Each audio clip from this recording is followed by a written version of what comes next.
Okay, 2001 Winnebago Adventure with the F53 Ford V10 engine setup. And what I'm going to fix right now is this problem where when you're driving in the rain, the engine takes up water and your air filter ends up getting saturated and it can't breathe at all, and then the engine dies. And this is a big problem, and maybe some of you have experienced it. Anyhow, came up with a pretty simple, what I hope is a solution. I guess we'll find out long term if it is a good solution or not. So I've already taken it apart, as you can see, and this is the air filter housing. This is where your airflow sensor, I can't remember what it's called, but inside there is an airflow sensor. And by the way, when my engine died and I had to run it, I had to pull the filter and run it. It was the water, I remember now, I had to remember. Okay, the water had gotten into the system and had ruined that device you see in there that detects airflow.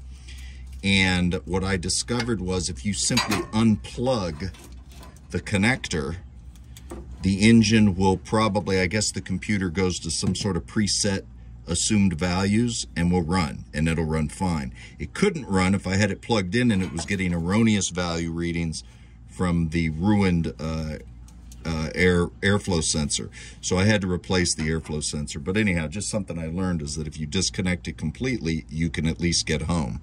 So here, let me show you guys what I came up with. Here's the air filter housing. This is the way it was set up. Here's your air filter. Now, first of all, this fitting right here is where the air goes in. This is on the very bottom, the lowest point. It's pointing down towards the ground. They have this shield around it, and so it's basically set up like this, right? And they think that that right there is enough protection, but it is not. Apparently, the water in a heavy downpour is, I guess, just splashing up against the engine and all the equipment here at the front of the RV, and it just splashes and it gets in. Now, the air draw from this V10 engine is substantial. So if the water gets anywhere close to this tube at the bottom here, this is how it's set up. If it gets anywhere close to down here, it's going to suck the water up, and that's exactly what happens. And then the air filter here starts to hold it like a sponge until it can no longer breathe because it's completely saturated. So this I'm disposing of because this is what I discovered. This piece right here, this is a 3-inch PVC fitting, and it says on it, it is a soil pipe adapter. So that end is female. And then this is a special end that is meant for us. It's a soil pipe adapter. Now, the next part I got is irrigation pipe. Solid black flex drain. So this is like irrigation pipe, really.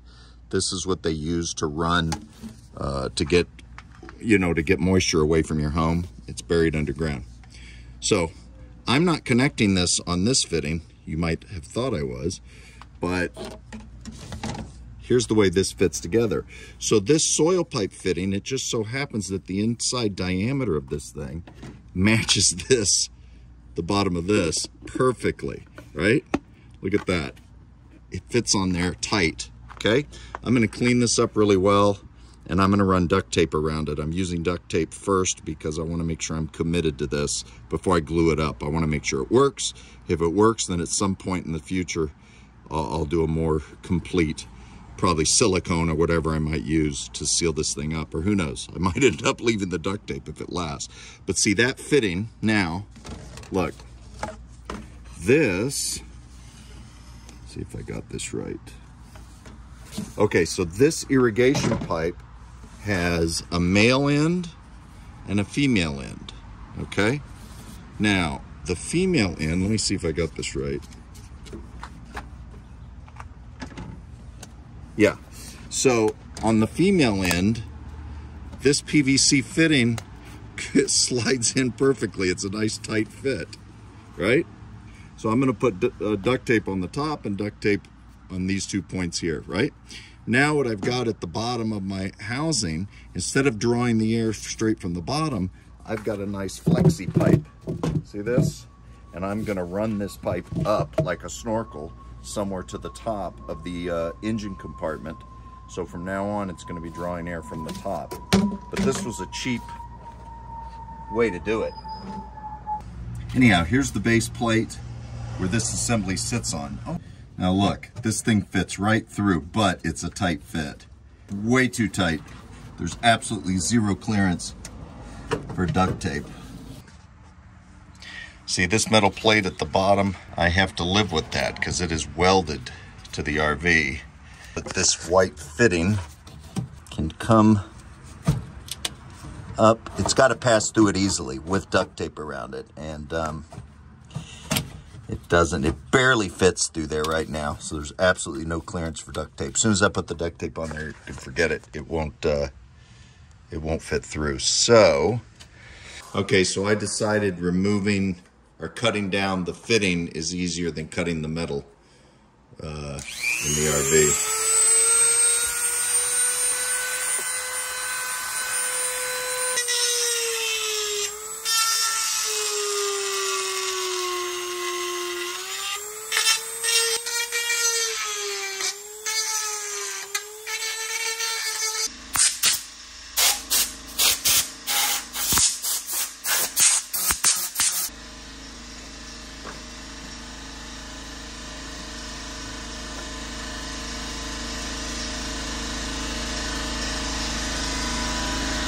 All right, let's see here. From the top, now this thing's gonna go through easily. Okay. All right, we're gonna try this again. Put this thing in place.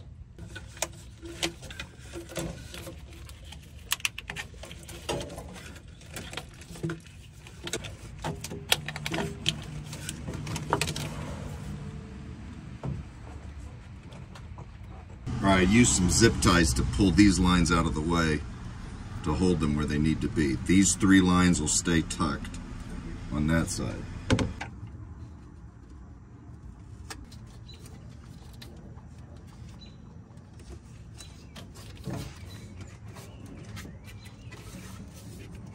This is Gorilla Tape. I think it'll hold up for a long time, actually. But this just preserves my ability to take the thing apart. So here you can see I've gotten the tape pretty well wrapped around it. All right, now let's see if I can't get this thing back in position how it's supposed to be. That's basically where it belongs, right there. And here's my air filter going back here. Now this cover that was on here, I'm not gonna reuse. This was basically all this housing did. This was their deflector for water. I'm not using this, so these two parts are not being used at this point. Now I'm gonna put the collar on the top half first in the proper position. That's it, it's actually in. All right. So this is in now, collar's on, it's tight. There we go. All right, I'm gonna bring the breather hose up from the bottom.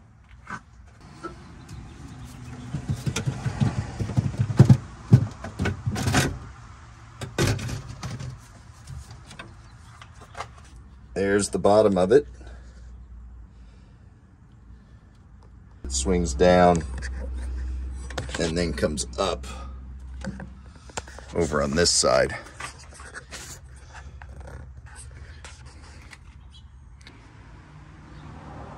So this is how I decided to finish it off, is I'm running the breather hose all the way up past the top edge here of the front of the RV into the pocket area up above.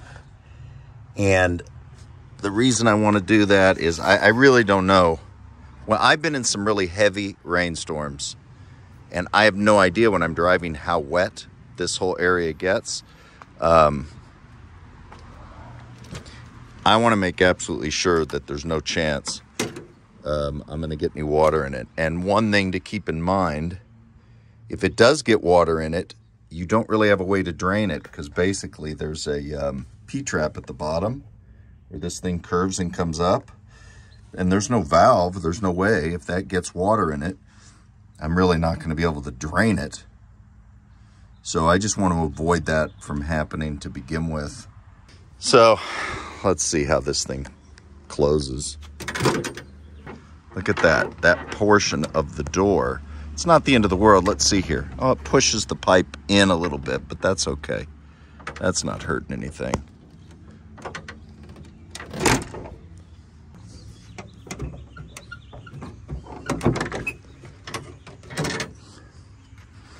Yeah, this thing just pushes it back a little bit. Maybe I can bend it a little bit right now. That's all I need to do.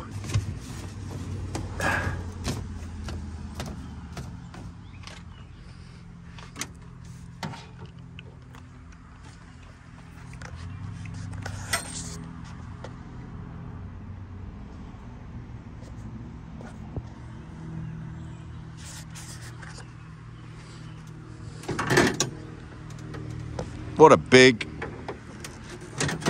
help this is going to be, because when I'm driving in heavy rainstorms, I have to stop driving. Literally, I can't do it because within 20 minutes, the engine starts ingesting water, and I've been carrying a second air filter with me so I can replace the air filter, because what happens is the air filter gets saturated. That's when the engine won't run anymore. So you can pop a new one in there and keep driving. And I've had that as a rescue. Always having an extra air filter with me. But anyhow, that's about it. End of this little project, and hopefully next time I drive in a rainstorm I won't have to stop.